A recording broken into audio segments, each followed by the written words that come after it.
Pendant longtemps, j'ai regardé le ciel sans vraiment l'observer, sans jamais comprendre que certaines étoiles n'en étaient pas ou n'en étaient déjà plus. Je reste fasciné par le fait que certaines d'entre elles sont mortes depuis des milliers d'années et que leur brillance nous fasse aujourd'hui encore rêver à d'autres mondes que le nôtre.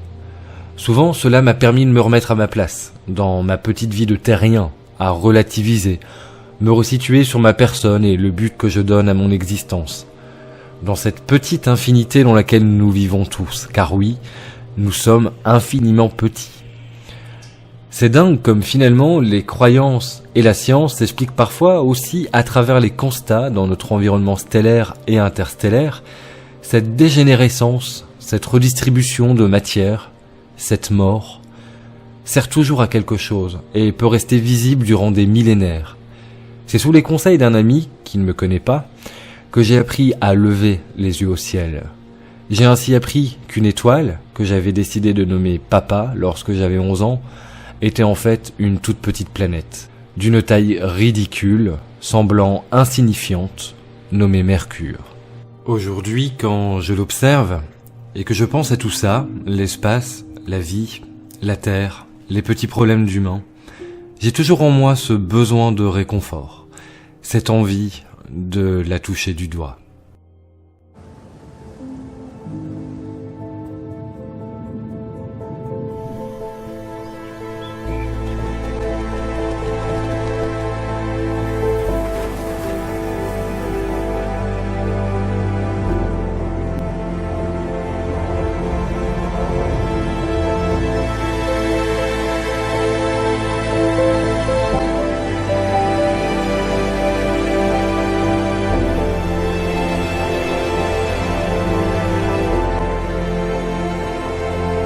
À peine plus grande que la Lune, la planète Mercure est la plus petite du système solaire, 20 fois moins massive que la Terre.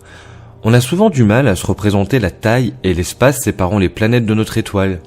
Voici de quoi se remettre en perspective. Le diamètre du Soleil est de 1 400 000 km, celui de Mercure est de 4 900 km environ, 286 fois moins. C'est aussi la plus proche du Soleil, puisqu'elle gravite seulement à 0,4 unités astronomiques de notre étoile, soit environ un tiers de la distance Terre-Soleil. Bien qu'elle soit très proche du Soleil, avec 180 degrés Celsius en moyenne en surface, Mercure ne détient pas le record des températures les plus élevées des planètes de notre système. À la surface de Mercure, quasiment dépourvue d'atmosphère, la lumière du Soleil est 7 fois plus brillante et intense que sur Terre. Et notre étoile apparaît 3 fois plus grande dans le ciel pour un observateur. Par ailleurs, Mercure est la planète la plus rapide du système solaire, car à 47 km par seconde, seulement 88 jours lui suffisent pour faire le tour du Soleil. Comme Vénus, la Terre et Mars, Mercure est une planète tellurique, composée d'un noyau, d'un manteau et d'une croûte. Après la Terre, elle est la seconde planète la plus dense, de par son imposant noyau métallique de fer et de nickel, partiellement liquide, de plus de 2000 km de rayon. Il représente environ 85% du rayon de la planète et plus de 40% de son volume. Le manteau et la croûte ne représentent donc que 400 km d'épaisseur. En l'absence d'atmosphère, il n'y a rien pour arrêter d'éventuels astéroïdes. La surface de Mercure est donc riche en cratères, globalement similaires à la face cachée de la Lune. Petite originalité, les éléments remarquables à la surface de Mercure portent des noms d'artistes, de musiciens et d'auteurs célèbres. De grands bassins d'impact comme Colaris, d'une taille de 1550 km de diamètre, ou Rachmaninov, d'une taille de 306 km de diamètre, ont été engendrés par des impacts d'astéroïdes peu après la naissance du système solaire. Des falaises de plusieurs centaines de kilomètres de hauteur, formées à la suite du refroidissement et de la contraction de l'intérieur de la planète après sa formation, ponctuaient également le paysage. D'autre part, Mercure possédait de la glace d'eau à ses pôles nord et sud, dans les zones en permanence dans l'ombre. Mercure apparaît brun grisé en couleur naturelle. À de nombreux endroits, on peut distinguer des stries plus claires. Elles ont été formées lors d'impacts d'astéroïdes, par éjection autour des cratères principaux de matériaux plus réfléchissants que la surface. Outre les cratères et les escarpements, la surface de Mercure est ponctuée de grandes étendues lisses. D'une part, ces plaines ont pu se former à partir de retombées de poussière et de fragments du sol, éjectés lors de gros impacts de météorites, mais d'autre part, il est possible qu'elles proviennent de coulées de lave, ce qui serait la preuve d'une activité volcanique sur Mercure.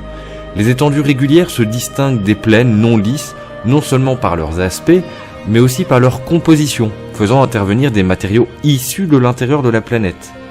Le cratère de Kuiper, en jaune vif en bas à droite de cette image, se compose par exemple de matériaux provenant de l'intérieur de la planète. En orange vif sont représentées les zones constituées de matériaux anciens appartenant à la croûte, tandis qu'une coulée de lave serait identifiable en orange foncé en bas à gauche de cette image. Les éruptions volcaniques qui auraient conduit à la création des plaines lisses ont notamment pu être causées par l'impact d'astéroïdes. La collision avec un corps d'environ 150 km de diamètre qui a donné naissance au bassin Caloris pourrait notamment avoir contribué à ce phénomène.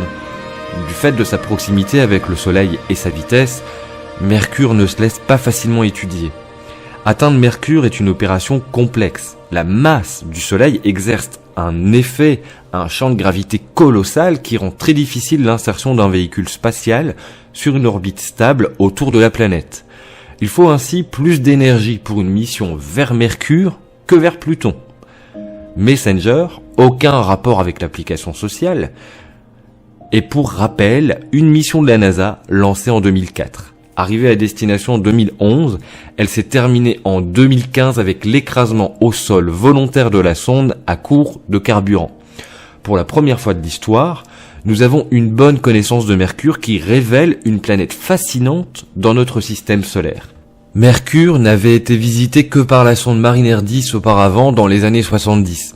De nombreuses questions restent en suspens, et la révèle est attendue avec impatience. Ce sera le cas avec la mission Bepi-Colombo. Une mission attendue depuis 30 ans par la communauté scientifique française. Pour la petite histoire, elle a survolé la Terre à 12 700 km le 10 avril, en pleine période de confinement. De nombreuses réponses sont espérées.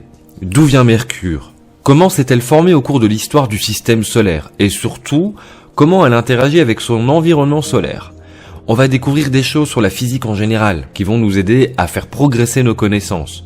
On sait par exemple que l'on détectera du calcium et du sodium, mais on s'attend aussi à observer du magnésium, du potassium et de l'oxygène, dont la présence n'a pas encore été systématiquement confirmée.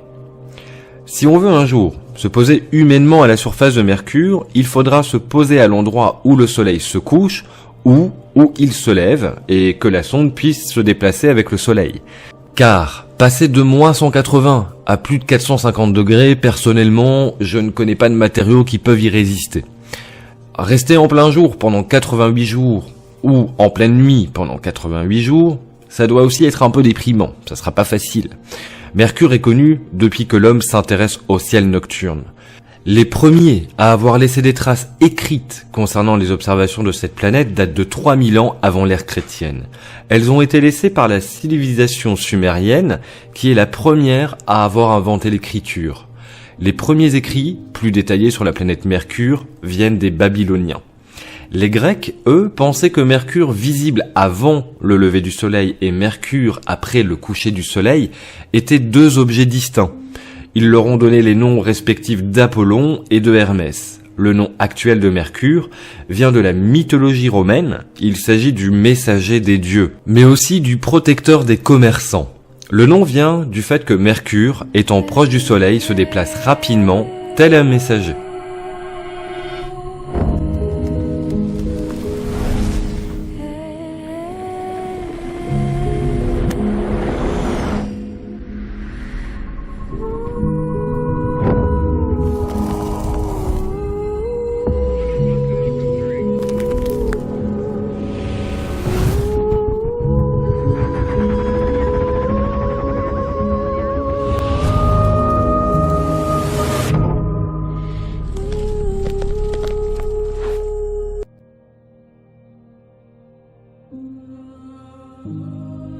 Si je devais revenir à ce qui a été dit en début de vidéo, peu importe ce qu'est réellement l'étoile que tu observes, une planète, une lumière disparue, que tu la nommes Dieu, Jésus, Allah, par son nom attribué tel que Jupiter ou encore Papa, ne t'empêche pas d'y croire et de continuer à la contempler, à imaginer et de te perdre dans tes pensées. Rappelle-toi que nous sommes infiniment petits face à elle, que face à cette infinité, on ne peut que se mettre à genoux et le cœur en dessous.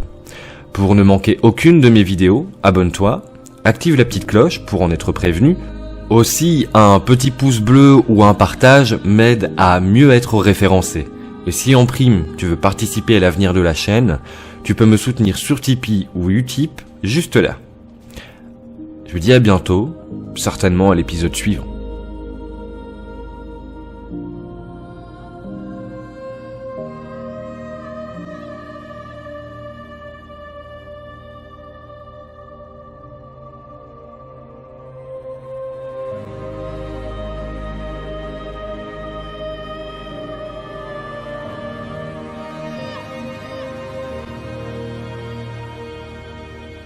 Il y a une remarque qui m'a été beaucoup faite suite à la diffusion du dernier format court de lundi, là, où j'ai recommandé une chaîne qui s'appelle Nicolas M.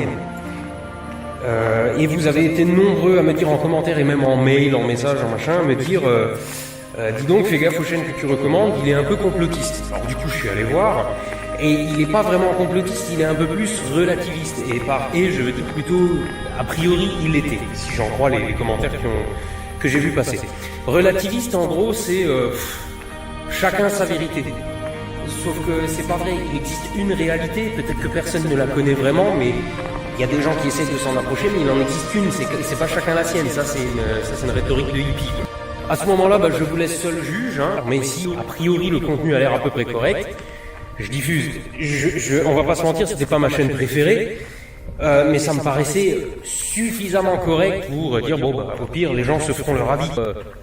Si ça vous plaît, vous y allez, si ça vous plaît pas, vous y allez pas. Je vais pas publier n'importe quoi, mais à partir du moment où une chaîne me paraît potable, je vois pas de raison de pas la diffuser. Si ça vous plaît, vous y allez, si ça vous plaît pas, vous y allez pas.